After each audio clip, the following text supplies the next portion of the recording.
at Avalanche Lake. My GoPro gave out, so I'm using my iPhone for the rest of the trip. Beautiful gorge around the lake with high cliffs on each side. Beautiful.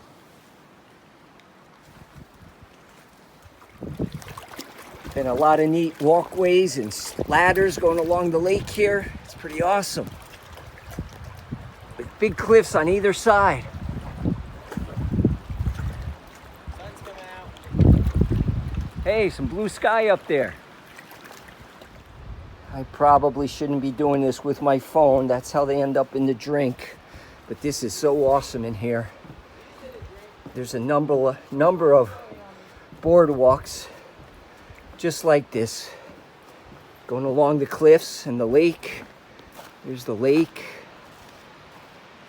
There's Tim at the other end of this boardwalk. A lot of little ladders. This is gorgeous in here. Hey everyone, PTL here. So I'm back from the Adirondacks hike. My GoPro went on me on the third day. And so for the last few days, I'd like to continue in the book of Esther, and I'll add this in. But looking in Esther chapter 5, and it says in verse 1, "Now it came to pass on the third day that Esther put on her royal apparel and stood in the inner court of the king's house over against the king's house. And the king sat upon his royal throne in the royal house over against the gate of the house. And it was so, when the king saw Esther the queen standing in the court, that she obtained favor in his sight. And the king held out to Esther the golden scepter that was in his hand. So Esther drew near and touched the top of the scepter. Then said the king unto her, What wilt thou, Queen Esther? And what is thy request? It shall be even given to thee to the half of the kingdom." So Esther went before the king. She had waited 3 days. She didn't rush anything.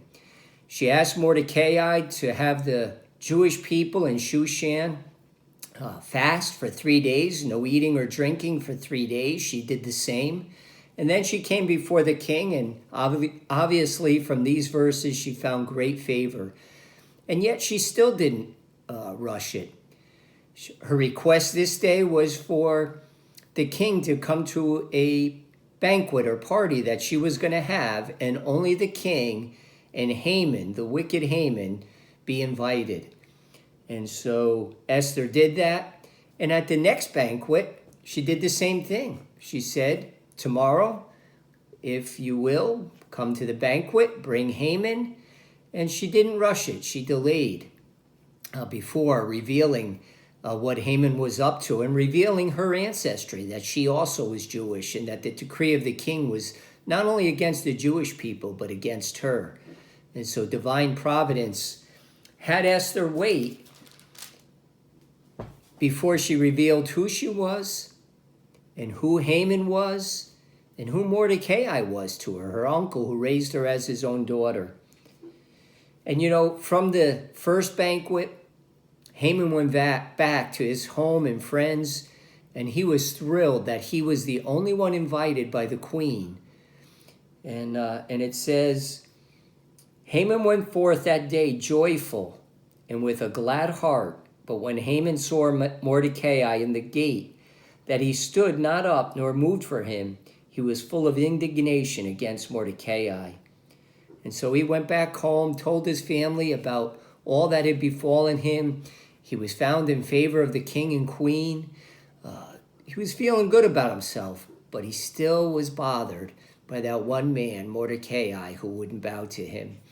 And so in the next video, we'll look a little farther into the story and how Esther reveals her heritage and what Haman has done. All right, everybody. Have a great day. Praise the Lord.